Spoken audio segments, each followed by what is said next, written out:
Ladies and gentlemen, non-binary persons, Pinky and the Brain, the audio presentation you are about to enjoy discusses casinos and gambling. We strongly recommend that you do not gamble with funds you cannot afford to lose or with funds that are needed to pay bills. We recommend that you do not gamble with credit.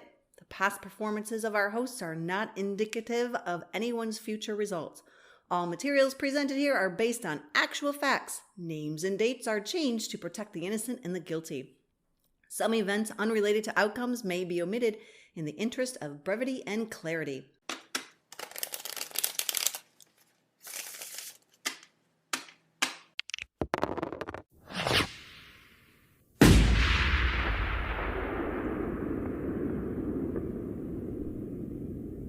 Hello everyone, I'm Lana. And I'm Trace. And we are Casino Knowmads. Now I need to explain that Nomads in this case is spelled Knowmads because Lana and I know things about casinos and there will be no madness. Oh yeah, dig it! Trace and I are your guest hosts for episode 96 of our Casino Combat podcast. And we are thrilled that TRG loaned us the glorious Casino Combat studios for this episode. Yes, we are. This is a really nice place. Now, let me explain what's going on today, everyone. As TRG was getting ready to start his Casino Combat podcast, a friend sent me a preview of the first episode and said, hey, give me your opinion on this. You said a couple times that you and Lana might start a podcast once the two of you retire. And as we got to listening to TRG and his podcast, we realized that he and I are a lot alike. A lot alike.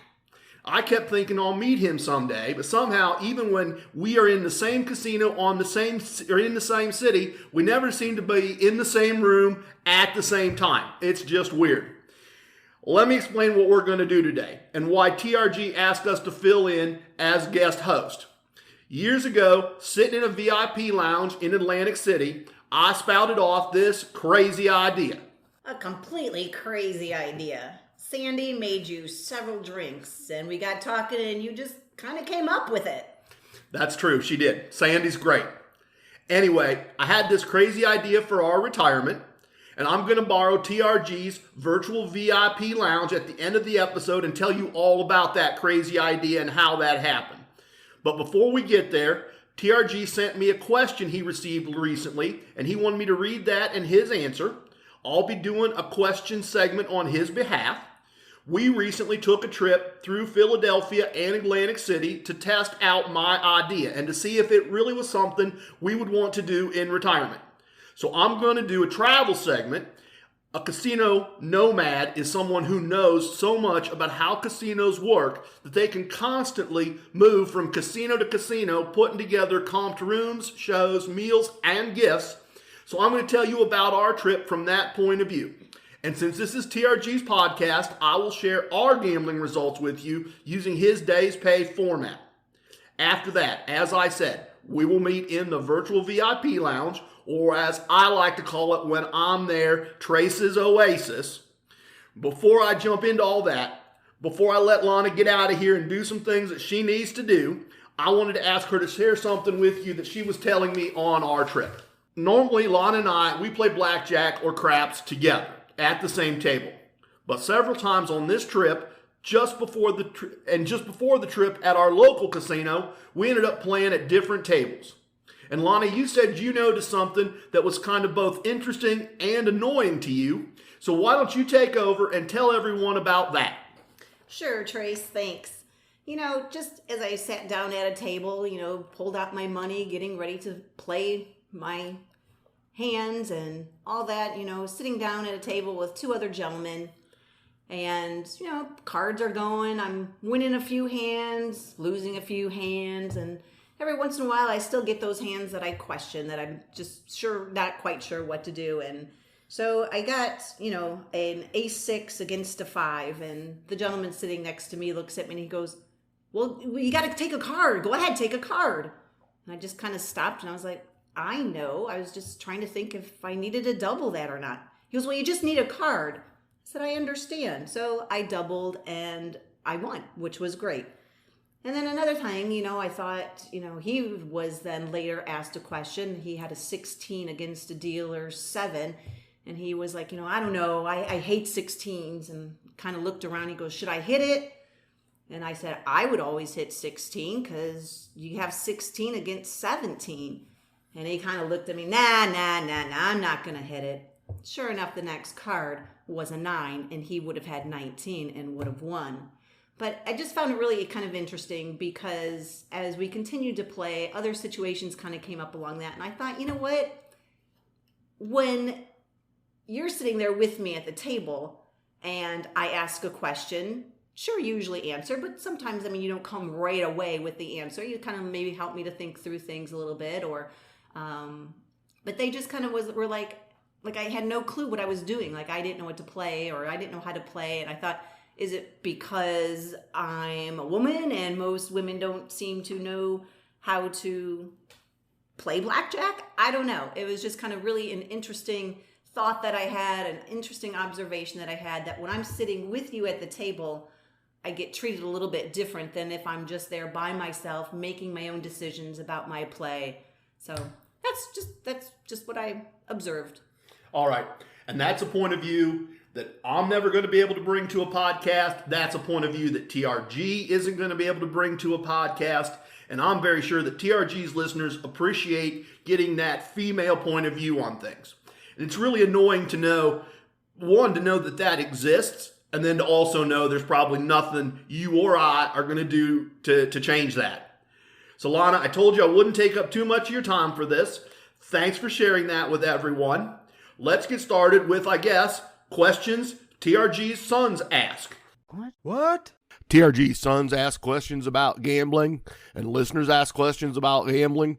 In this case, TRG provided a question a listener asked, and the answer he emailed back. And it goes like this. Hey, TRG, love the podcast. I have a quick question on your starting bet. But first, I thought I'd let you know how I found your show. A while back, I started casinoing, ABC. My goal was to just break even, but take advantage of the comps. My very first gift from a local casino was a smart speaker. While it was very cool, I wondered what to do with it. Why not search podcasts? So I say, hey, Google, play a casino podcast, and your podcast popped up. I've been hooked ever since. So my question is this. What is your starting bet in terms of a day's pay? If your day's goal is a day's pay, what is your first bet? I understand how to move up with Always Be Grinding and the Meta Martingale, but could not find out what your base bet is. I'd appreciate any insight you could provide. Thanks in advance. Also, my wife and I frequent the Borgata as well as other AC casinos quite a bit. I'll be looking for the vest and the boots at the table, LOL. E. So TRG says back, thank you. What a great story on how you found the podcast. That's really fun. You've asked a simple but very complicated question. It gets to the idea that your unit size at the start needs to be appropriate to your day's pay number. Let me illustrate. If your day's pay number is $100, this is more difficult to do if you start with a $5 wager and a $50 buy-in. Able to be done with a $100 buy-in and a $10 start. Easy to do most of the time with a $250 buy-in and a $25 start. Really easy with a large downsize if you start with a $1,000 buy-in and a $100 first bet. Like many things, this is about setting reasonable expectations and balancing risk and reward. So I'd suggest this general approach. Your day's pay number needs to be between 8 and 12 of your starting unit size. If your bankroll needs to be able to support that. Oh, and your bankroll needs to be able to support that. Sorry, folks, got that wrong. So if your day's pay number is $1,000, you need to scale your bankroll around $100 starting wager.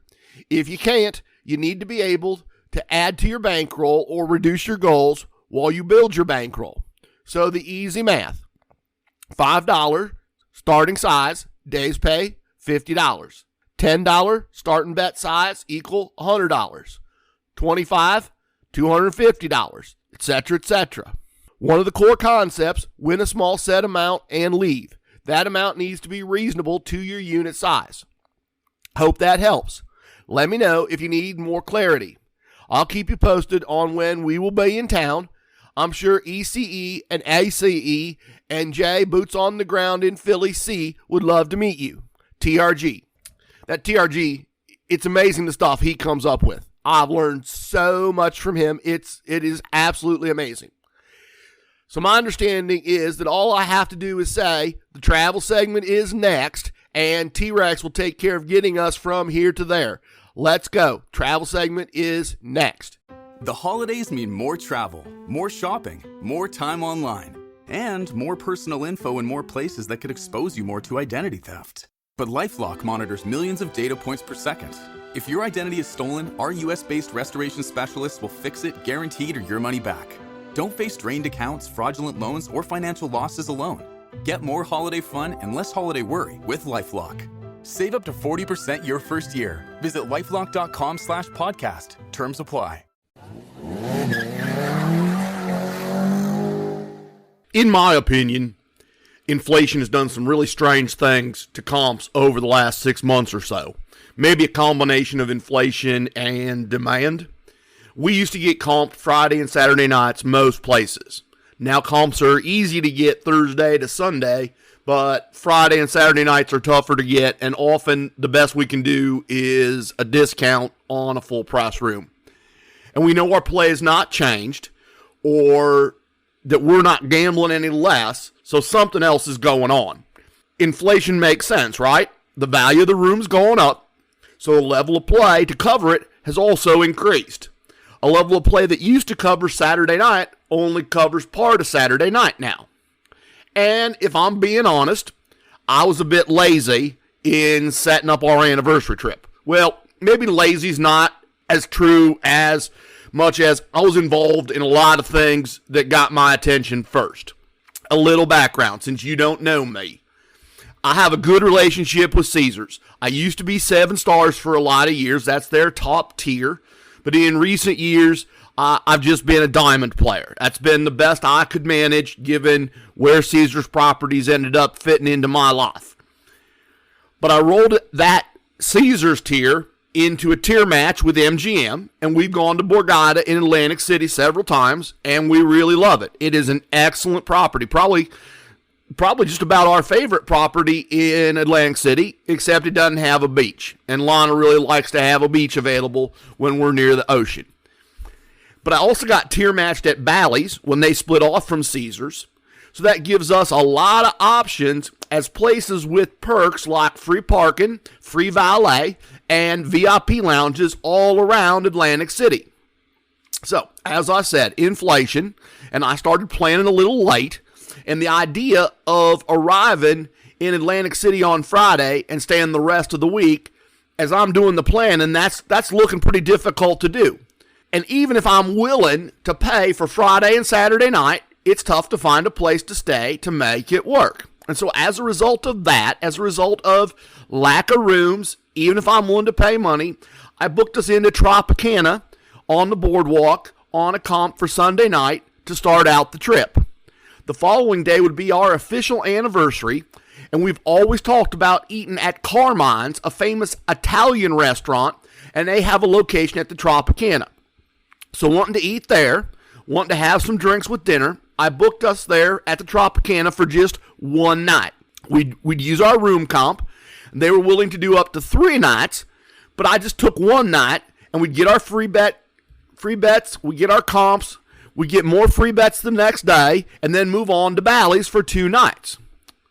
We love Bally's. We loved it when it was part of Caesars, and now that it's part of the emerging Bally's brand, we try to get involved there, get to stay in there, be involved with that brand when we're in town.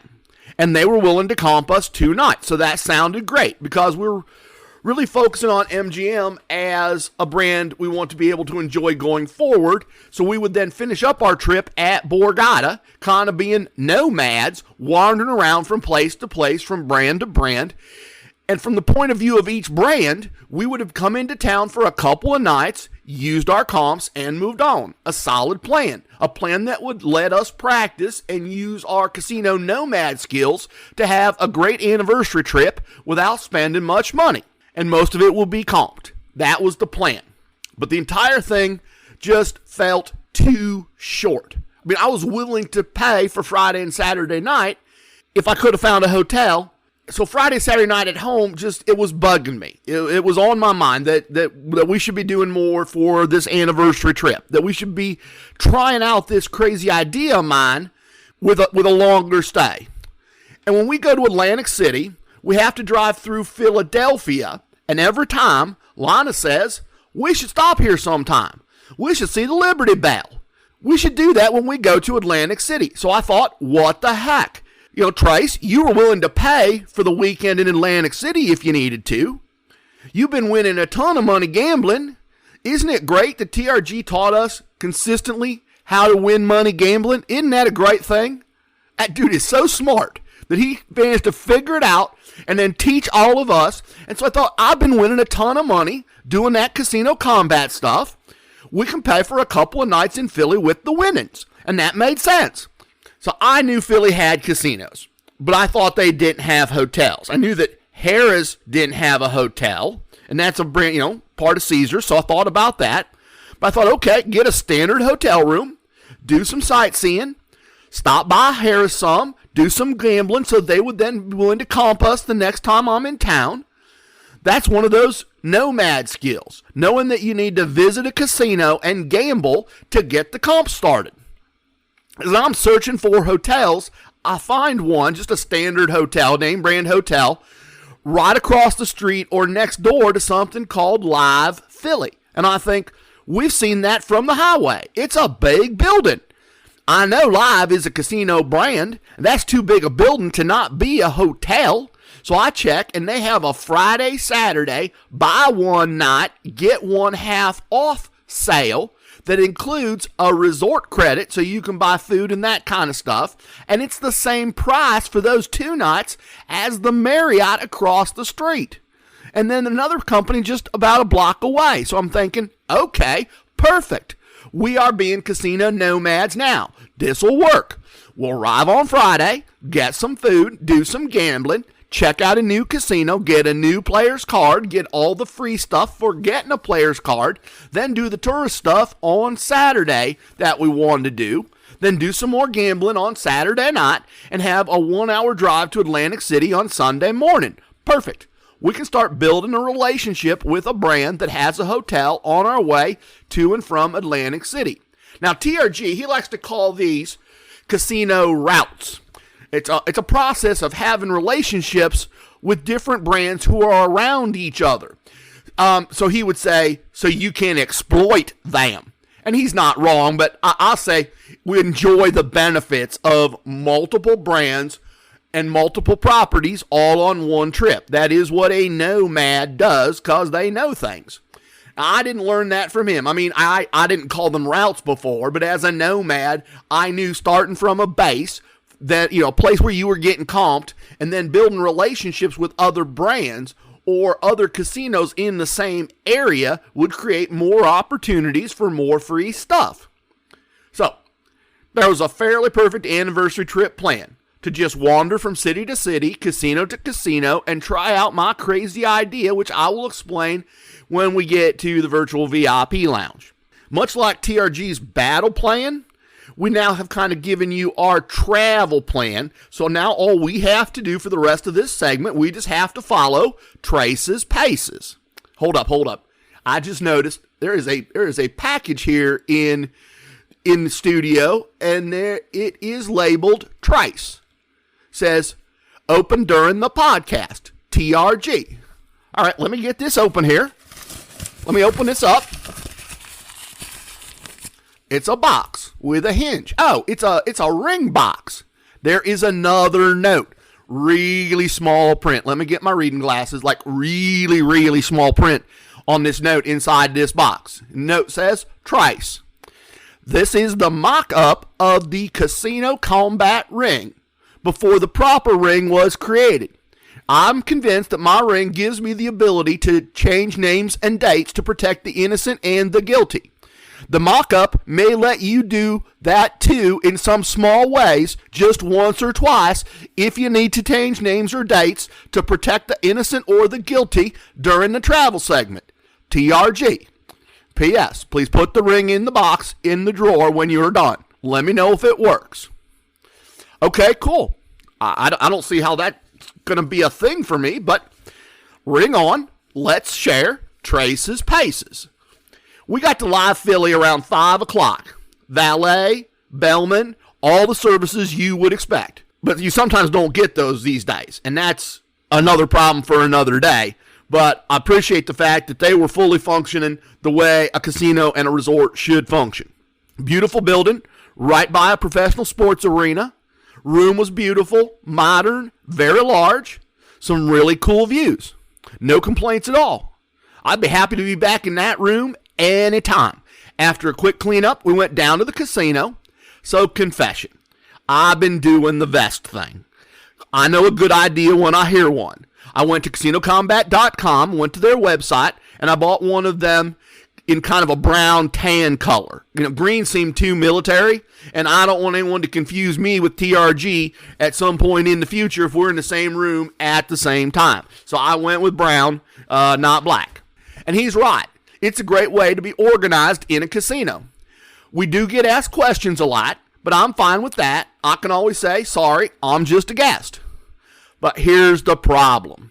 The casino has a metal detector because it is downtown in a major city. And I'm thinking, okay, there's these metal rings, there's these metal buckles. I'm going to light this thing up like a Christmas tree, which of course I did.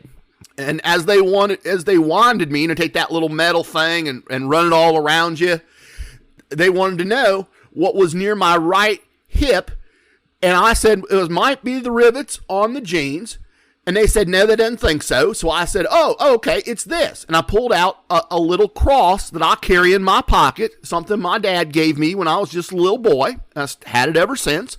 And they said, yeah, it's probably that. And I said, right, it's that. And so it wasn't the small knife that I was carrying in that pocket. It was that cross. So my papa's cross came in handy in that situation, that's for sure. And then what's the next thing that the young man says? He says, hey, that's a nice vest. And I say, well, thank you. Now, both Lana and I got our players' cards, and I ask about tier matching, and they ask which cards I had. And maybe TRG needs a casino wisdom about always ask about tier matching because, when you join a new rewards club, because anyway, I showed them that I have a Caesars card, an MGM card, and a Bally's card, all at the 3rd tier. And keep in mind, all those brands exist within an hour of Philadelphia. Not the same market officially, I guess, but I assume there are a lot of people that play in both cities. So I show them my cards, and I get matched into the 3rd tier. So there's my Caesars card and my MGM card that I got from the Caesars card, all helping me out. And they gave me a free travel mug and some free slot play. And the kiosks there, I gotta tell you all this. The kiosks there, they're amazing. They are great. And that sounds a little weird, but casinos are the most important part in many ways of the casino experience. Kiosks, that's where you start. That's often the first part of your casino interaction. That's where everything gets shown. And often they are slow. And they are old, and they have dim little screens, and it takes forever. But these were great. These were great big rectangles, like if you hung a 38-inch TV on the wall sideways. So everything's kind of right at eye level, right where you're just going to normally reach out. You're not reaching down. It was nice and fast, had lots of options, lots of choices. We played a little blackjack and lost a little money, and I guess I'm going to have to use that ring after all. Anyway, we ran into squad mate and podcast contributor Jay, boots on the ground in Philly, C. Great guy, very knowledgeable about the casinos in the area, as he's shown with his contributions to the podcast. And he was following one of TRG's casino wisdoms, number 11. You can't win the car from the couch. The casino was giving away a Tesla based on entries during the month. Sadly, he didn't win the car, but it was great getting to meet him and hang out with him just a little bit. The rest of the evening was mostly just a lot of winning. Well, for me anyway. Lana struggled, but we had a blast. I've been using TRG's wagering system too, always be grinding. The flow chart that ECE did is great. It's down. You can download it from the Fred part of the Casino Combat website, and I got a couple copies. I actually laminated one of them, and it makes it all kind of easy to follow. I've been doing well enough with it that I build up enough winnings at the beginning of July to do the Meta Martingale thing, and I feel like I have a big enough bankroll to do that now. The next day, we saw the attractions in and around the Liberty Bell building and Independence Hall, and we had a great brunch at the Red Owl Tavern. We were really impressed with downtown Philly in general.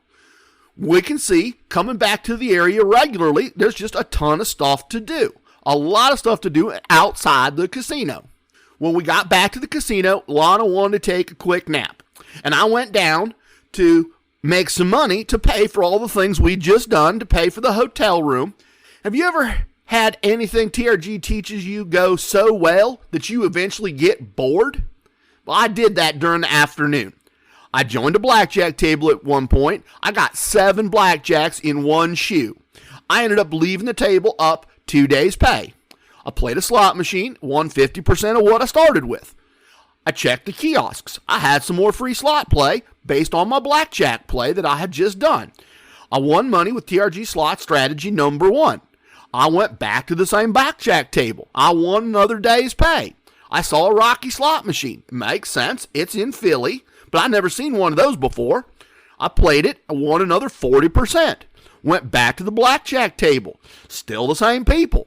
Won more than a day's pay again.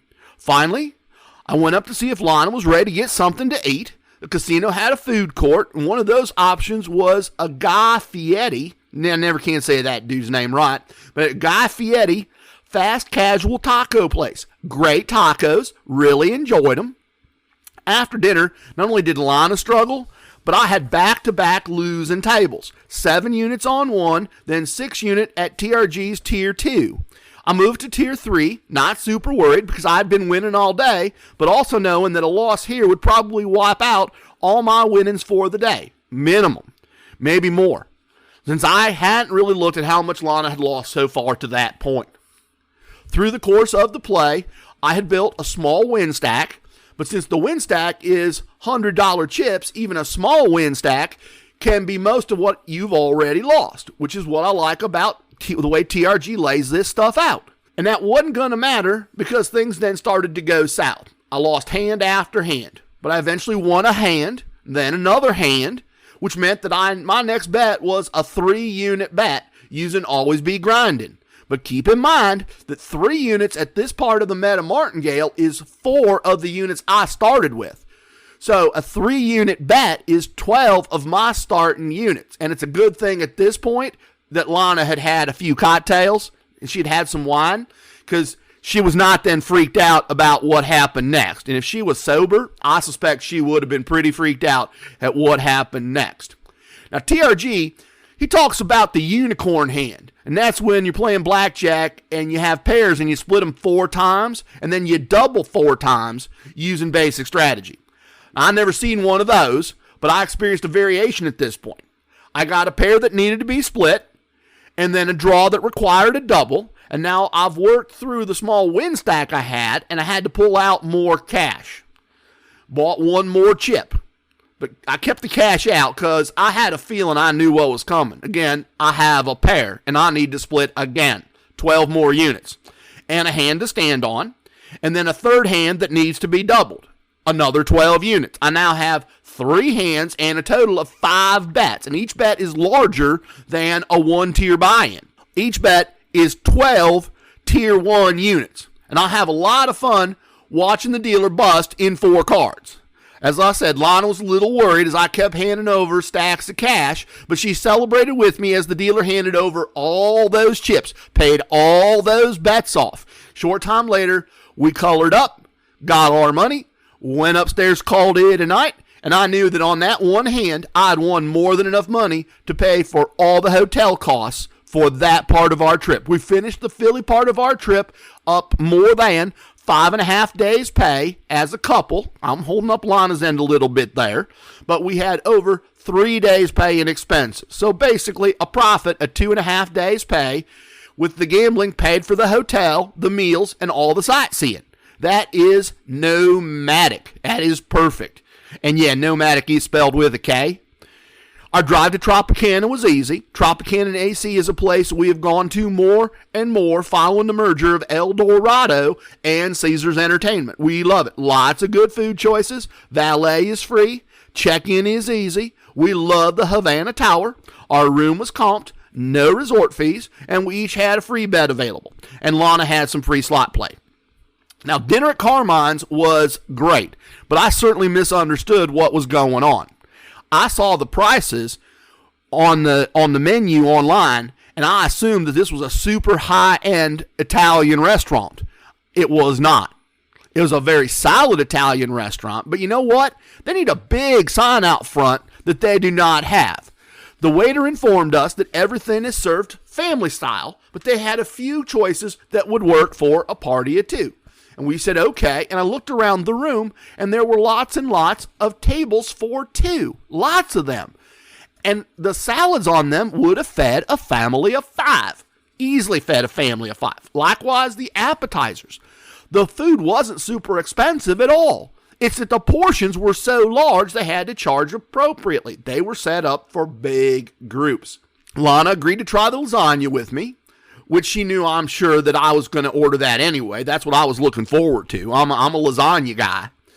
And it was one of the suggestions that the waiter had for couples. It was very good. Very good. Despite our best efforts, however, we were never going to be able to finish it. Honestly, I'd have needed a couple of my boys with me if we were going to finish that all off. Probably would have been fine for a party of 4.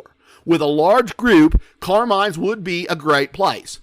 You would order salads and a couple appetizers, and everyone could have a taste, and then do the same thing with a few entrees. But I wouldn't recommend it for parties of 2. Unless you're both big eaters. Unless you're 2 big old boys, I would not recommend Carmine's for a party of 2. Or even parties of 4, unless you're all going to have the same thing. And everyone's fine with that thing. We did some gambling after dinner. Probably stayed up too late since it was our last night at the Tropicana. I ended up at Tier 3 of the Meta Martingale twice, but got nice wins both times. One of the things about using the Meta Martingale is that the casino sees bigger bets, and you get better comps and better tier points as a result. Lana kind of struggled all day with the same buy-in, never really got anywhere with it. We did win a little money playing slots. Now, next day, we moved to Bally's. And this is where it gets interesting, and not necessarily interesting in a good way. So we followed the signs at Bally's to the hotel valet. And along the way, we passed a sign standing on the side of the driveway indicating how much each tier has to pay to valet park. And my tier gets to park for free. Perfect. And as expected, we pull up to where there is a lot of activity at the valet. There is a lot going on. So we wait patiently, and eventually things calm down, and an attendant comes over and says, "You can't park here." And I said, "I'm not parking here. I'm checking in." And he says, "Oh, well, you can grab a card over there if you need one, but you need to move this car. We don't have valet or anything today." Okay, not great, but honestly, okay. Not that big a deal. If you would just cover the sign out front saying I can park for free, and if you had a sign right here where I'm trying to park saying valet closed, it would have saved a bunch of time and confusion. And then need another sign that says you can just use the cart and pull your own bags inside if you want. I mean, not doing that, it's wrong. It reflects badly on the new ownership that they can't explain that in some better way than a dude walking over and telling me I can't park here. So we unloaded the bags. Lana pulled them inside, and found a bellman while I parked the car. It's now about 1 o'clock, and the line to check in is already huge. People have actually brought lawn chairs, like kind you'd take to a kid's soccer game, and they actually brought chairs with them to set up and sit while they waited to check in. Now, fortunately, they have a special line for people with that Tier 3 card that I got, and so we just had a very short little wait. And I wasn't super surprised when I was told that my room wasn't ready yet. I mean, that's fine, but they told us we could do all the paperwork, and then they would page me with a text message to come to the same short line when our room was ready. So, okay, fine. We figured we needed to kill some time until probably 3 o'clock at the latest, and we had a couple of small bags that we didn't feel like dragging all through the casino that we hadn't put with the bellman. And the lobby has this new remodeled carousel bar. It's supposed to be the only rotating bar in all of New Jersey. So we figured, okay, we would have a drink and wait to get our text message. 2 o'clock comes and goes. 3 o'clock comes and goes. No text. So a little later, we have like $100 bar tab. And not only have we spent way too much waiting for a comped room, but we both knew we couldn't just keep sitting there and drinking. So we ventured into the casino, played a couple slot machines, lost some money playing blackjack, and it's going to be about 5 o'clock soon. Back in line I go. And I explain what's going on and suggest this just isn't acceptable. And they say, oh, well, your room is ready. I'm not sure why you didn't get the text message. So fine, we head up to our room, and Lana's trying to put on a brave face, but this room is a disaster. This is our anniversary evening, and this is a little tiny, dark, low ceiling, basically an attic, with one room that is very high up, or one window that's very high up the wall, and maybe 18 inches square, and covered in grime, and another window a little bit larger with a view of a wall. All the furniture's beat up and scratched. Only one of 3 lights works in the bathroom. The headboard has a canvas picture set into it that is split down the middle and fallen apart. It's actually going to be kind of in your face as you're trying to sleep. TV is old, maybe 19 inches, sitting on a big, ugly stand. And as I said, Lana was trying to say it'll be okay. It's fine. I got a beach day planned tomorrow, so it won't be a big deal. And I'm like, no, this is not okay. Maybe just me, maybe just for a night, but this isn't okay. Honestly, no one should stay in a room like this. Bally's should be ashamed that they even put people in a room like this. And I'm thinking, boy, this Nomad thing, this was not a good idea. We would have just done 3 nights at Tropicana and avoided all of this. Now, I checked the Caesars app, and the Caesars next door shows we can have 2 comped nights. So perfect. But when I click on it, it says I already have a reservation in the area. The fact that we just checked out of another Caesars property means that we cannot get another night. So I was offered a Neptune suite in the Ocean Tower for a few $100s a night, and I booked it. And we left that room at Bally's, and we walked our bags over to Caesars. And that's a walk we know well, so not a big deal. And at Caesars, the VIP check-in was open. So I thought I would probably work something out with them. Now, the person in front of me in line was being really very difficult. He was insisting that he must have a suite. And he was refusing to listen when he was told that, yes, he normally gets comped a suite. But the lady at the desk, she couldn't put him in a suite because he was not checking out until Sunday. And they had to wait and see who else was coming in and who gets a suite and who don't get a suite. Well, they went back and forth a bit, and he finally left angry after she said, I can't. I'll get fired. I've done everything I can do. Well, I feel bad bringing her another request. I feel like she just had to put up with a lot. And I explained that we spent one night at Tropicana for an anniversary dinner, that we had a comp at Bally's we wanted to use, but that room that they put us in, it was horrible. And I was on an anniversary trip with my wife, and I didn't want to mess up her beach day. And I explained that the room had shown up as a comp, but then I had a reservation in the area, and that I had booked the room and would happily pay for what I had booked, but was there anything she could do on the rate maybe? And she typed a bit and confirmed I had only stayed one night at Tropicana, and then asked if I was okay with $7 a night tourist fee and an ocean view. And I said yes as quickly as I could possibly say yes. And she put us in a beautiful, recently remodeled room on a higher floor with not one but 2 big windows facing the ocean. One included the boardwalk. It was beautiful at night. We could watch the Ferris wheel changing colors and putting on a light show down on the entertainment pier. The room had a huge TV and a wonderful bathroom, and we really appreciated it. And I guess that is being a casino nomad. We knew enough we did not want to stay in that room at Bally's. And I did go back to Bally's the next day, and they took off all the charges for the taxes and the fees and that kind of stuff. And the gentleman gave me his card and told me to send him an email the next time we were going to be in town, and he would put us in a remodeled room in the good tower of the hotel. There is an interesting thing to know from this. Bally's is a brand being reunited under new ownership. It's a young and growing national brand. The website does not let you book your own rooms. With larger brands, you know exactly what's being offered. With Bally's, you just call and say, I have a comp offer, and they book the room. Next time, I will know to ask. And if the answer is anything other than the Bally's Tower, my answer is no thank you. I'll have better offers. Lana got her beach day and really enjoyed it. I spent time winning money in the casino. Once again, to the point where it was kind of boring. It was funny, though. At one point, a dealer asks, are you here for work or for vacation? And I thought for a minute, and I said, well, my wife is out on the beach, and I make a lot of my money gambling. So I guess it's a vacation for her and work for me. Tough way to make a living, I guess. After Lana got put together from after her beach day, we went down to Resorts and did some gambling, won some money. Resorts is a brand we have visited a couple of times, and they have started sending us offers for comped rooms. That's important if we're going to live as casino nomads. We're going to need lots of options. We went to Land Shark, which is a Jimmy Buffett bar right on the boardwalk, and got some food and enjoyed the ocean, and that place is crazy.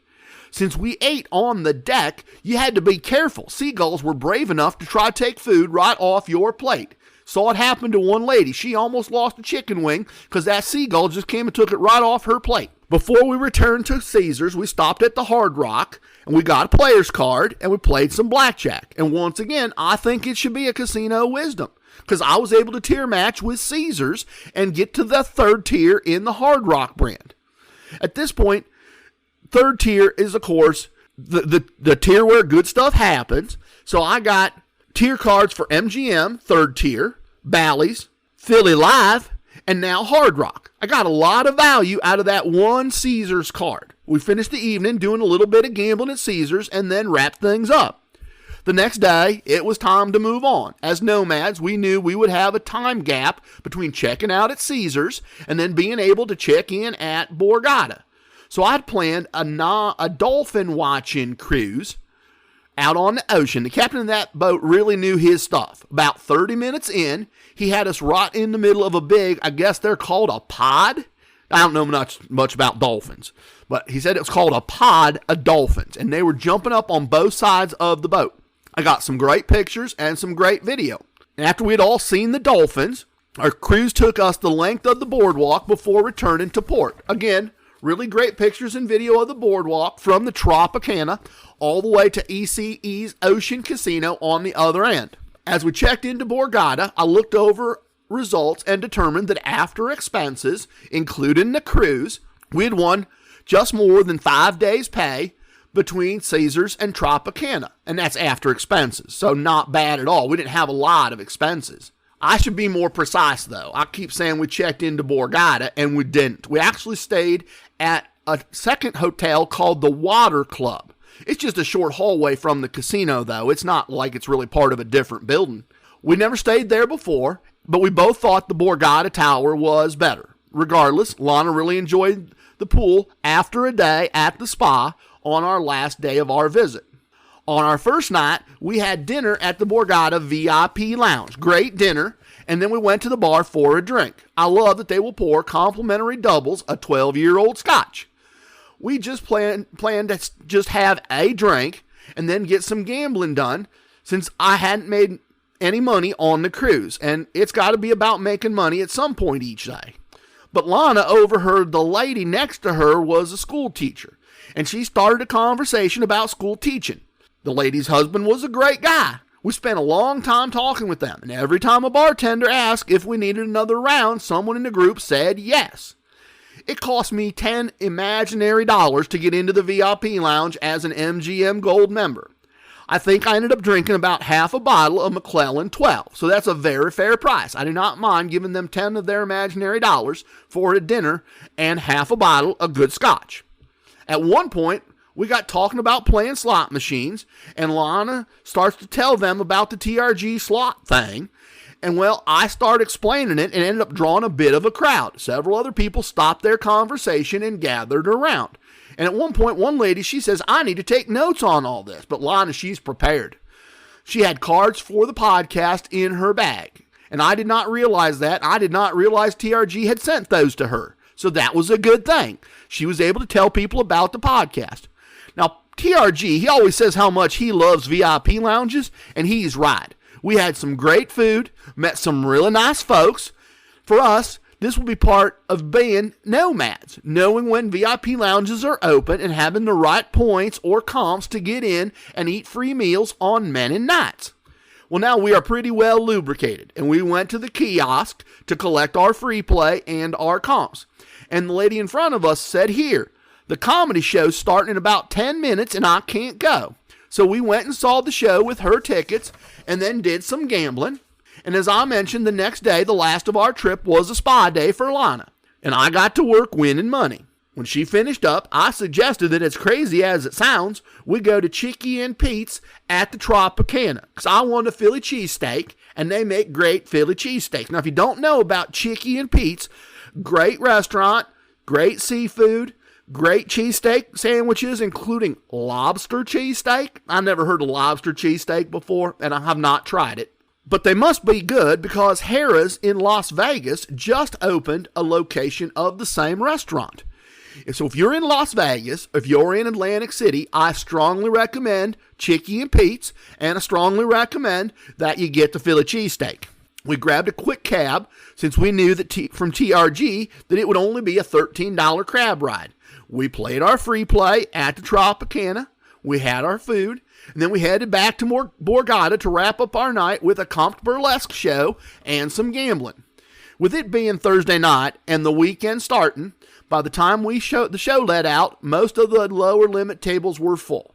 And I said, Lana, I know you don't like to play $50 tables. I know that's not something you're normal comfortable doing, but we've won plenty of money on this trip. So just go ahead and play, and let's have fun. Just play the way you always do, but just with more chips. If you lose, you lose. We will still have paid for all our expenses and won money on our nomadic anniversary trip. We played for several hours. I won a couple days' pay, and Lana finished up just a little bit. As we started our car and started home the next morning, our records indicated that even after paying for the spa and some meals, one night at a reduced rate in the hotel, we still have a profit after expenses of 4 days' pay. And that's not too bad. But of course, we are Casino Nomads. As we stopped for gas just past Philly, Lana remarked that we still had a lot of driving to do. And I said, well, I've got at least 3 more sets of clean clothes left. What about you?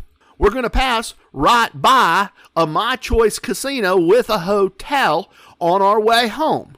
And we're going to be there just right around supper time. We still have several more hours driving to do from there. Do you care if you're home tonight at 9:30 or 1 o'clock tomorrow? Lana, she said it didn't matter to her, and she also had plenty of clean clothes. So while she did some driving, I set us up with a room reservation that we paid for with My Choice's My Cash imaginary money.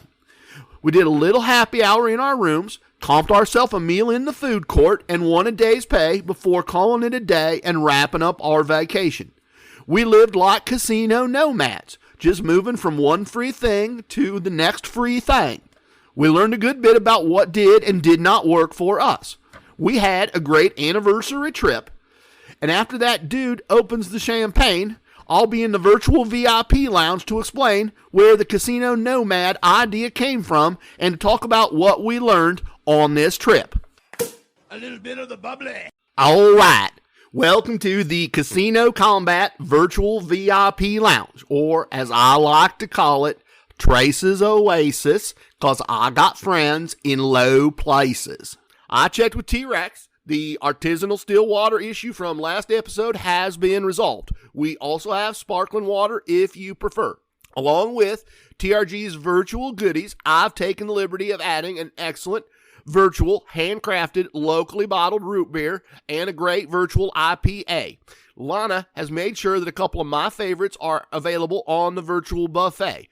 Boy, TRG is right. He should have had one of those from the beginning. But Lana has added virtual cheeseburger sliders and pulled pork sliders. So grab a virtual something, and if you can, feel free, press pause, grab a real world something. Lana is a sweetheart. She actually made me a slider to go with my root beer today, and I'm looking forward to it. And I'm going to be careful that I do not get any barbecue sauce on TRG's microphone. Before I tell you how this crazy idea of mine occurred, let me tell you about where it occurred, because where is important to the story. At least it's important to me that I set the stage properly. The Bally's in Atlantic City used to be part of the Caesars brand, and they have an amazing VIP lounge. It is terrific. It's probably our favorite VIP lounge of any VIP lounges that we've been in. And great big tall windows, great food. They used to serve a brunch on Saturday. Every Saturday from noon to 2, they would have breakfast food. And so we would go up there and we'd get ourselves some breakfast. And then we go sit at the bar. And the bar's this great big long wooden bar. And then right at the end, it has this big round hook part kind of under this big chandelier. And if you sit right in that curve, if you sit right in that right spot right there, all you see is ocean and boardwalk and hotels. It is a beautiful view. It is one of my favorite places to sit. And so that's what we did. We had already made our day's pay for the day. And we got some breakfast, and we're sitting there at the bar. And John at the bar is a friend of ours, and he gets us our drinks for free, because that's his job. The drinks are free. And it is true that John was there, but Sandy at the bar is also a friend of ours.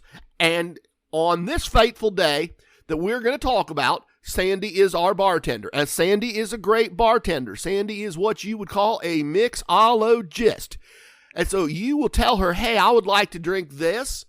And then when she comes by the next time and asks you if you want another one, she'll say, now, I also make that, but I add this to it. Do you want to try that? I'll make it for you. And if you don't like it, I'll just pour it out and get you what you ask for.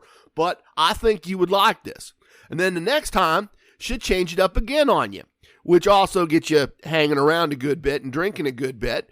But if you don't hate that, Sandy's a great bartender. So as I said, we'd won our day's pay before brunch, and we had our brunch, and the drinks are setting in a little bit, and I say to Lana, we could just live this way.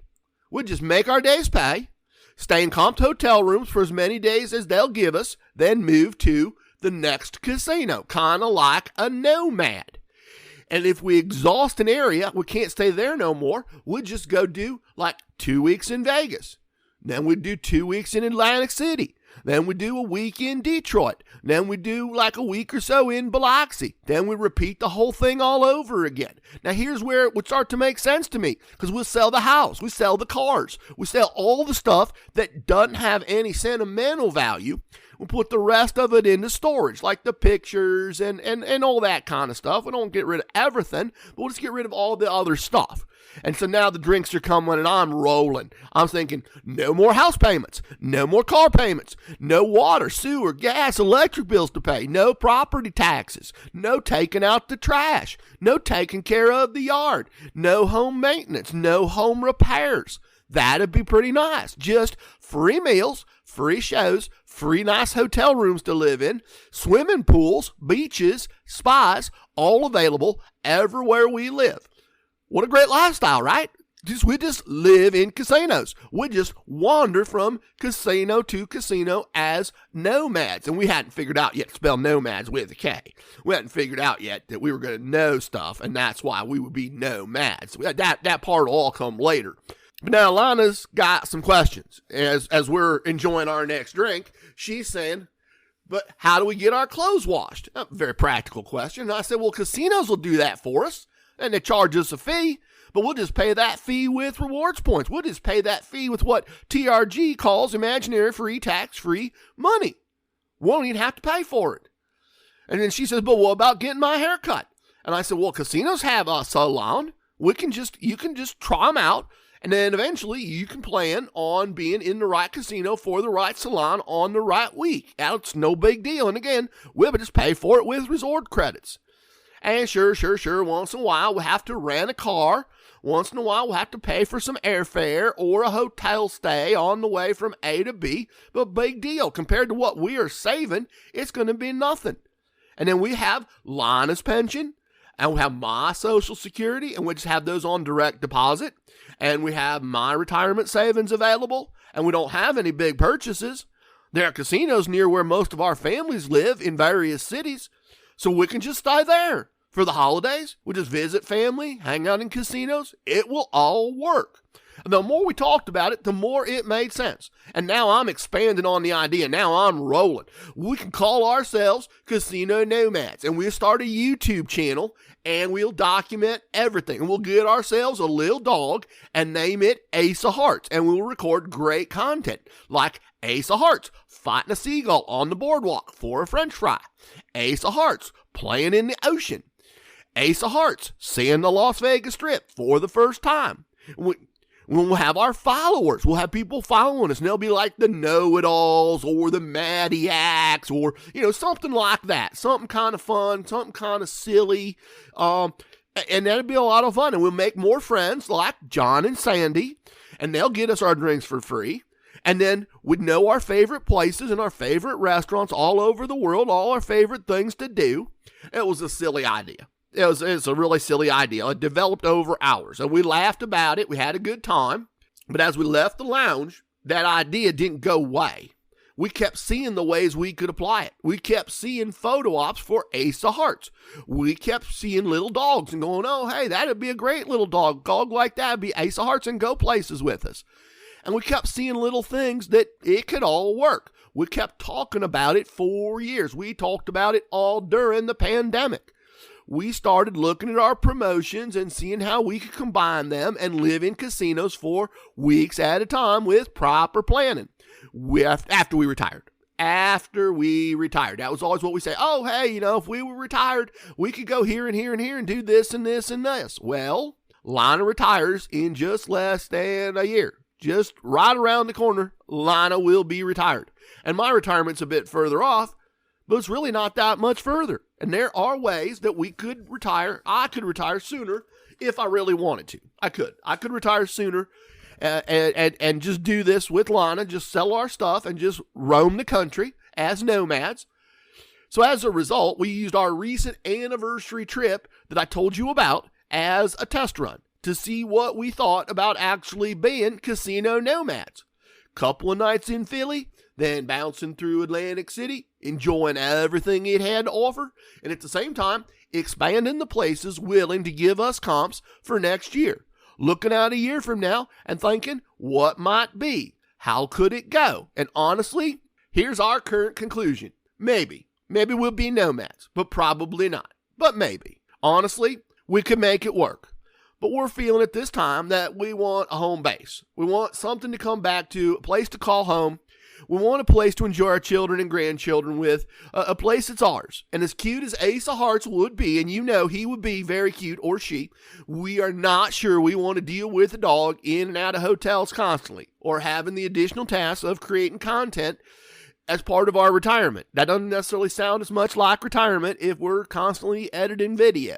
And that's what trial runs are for, to see what things might be like, to see how you might like it. Now, here's the crazy part.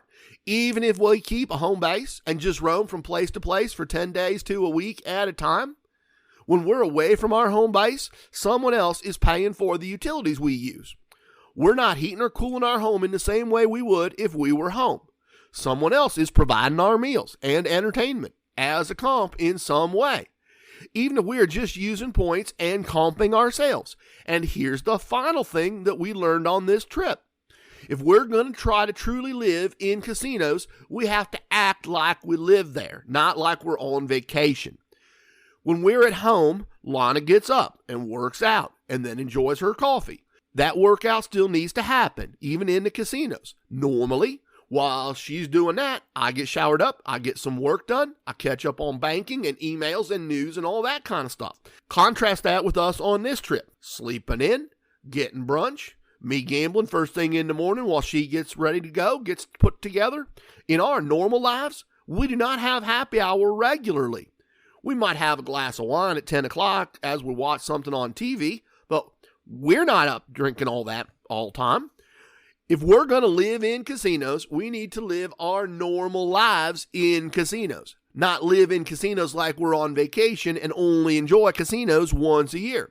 That would be an adjustment and something we should probably try out to see if we like it before we decide either way. So maybe we'll need to make another trial run. So if we do that trip, if we make another trial run, if we try to live like normal people who earn a day's pay and are done gambling for the day and just enjoy the amenities and our lives, if we try that, maybe TRG will let us borrow his podcast and share more of our lives as Casino Nomads with all of you. Goodbye, everyone. Thanks, TRG, for letting me fill in for one episode.